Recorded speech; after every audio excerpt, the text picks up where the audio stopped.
വരട്ടെ.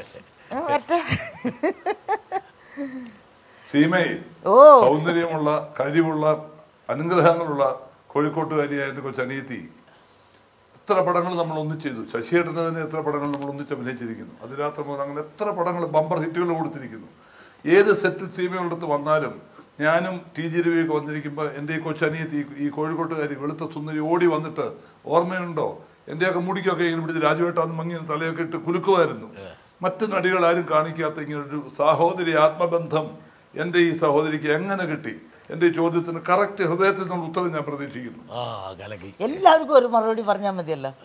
എല്ലാവരും ഒരേ ചോദ്യം ചോദിക്കുന്നത്. എൻ്റെ മോള് തൊട്ട് എല്ലാവരും ഇതാ ചോദിക്കുന്നത് എനിക്ക്. ക്യാപ്റ്റൻ രാജു സിനിമയിലൊക്കെ വില്ലനാ. അതെ, ഒരുപാട് സിനിമയിൽ ക്യാപ്റ്റൻ രാജുവും ടി ജി രവി ഒരുപാട് വേണം ദ്രോഹിച്ചിട്ടുണ്ടാവും സിനിമയിൽ അല്ലേ? ഒരുപാട് ബലാത്സംഗ സീനിൽ ഇവർ മത്സരിച്ച് അഭിനയിച്ചുകൊണ്ടിരുന്ന പക്ഷെ എങ്കിൽ പോലും സീമ പോയിട്ട് അവരുടെ മുടിയെ പിടിച്ച് അവരെ ബലാത്സംഗം ചെയ്യുന്ന രീതിയിലേക്ക്. പക്ഷേ ഇപ്പോഴും ക്യാപ്റ്റൻ രാജുവിന്റെ മനസ്സിലൊരു കുളിർമ പോലെയുണ്ട്.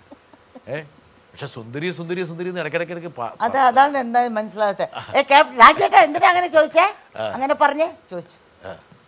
അതിങ്ങനെ തികട്ടി വരുന്നുണ്ട്. അതെ, വെച്ചിട്ടുണ്ട് ഞാൻ. വെച്ചിട്ടുണ്ട്.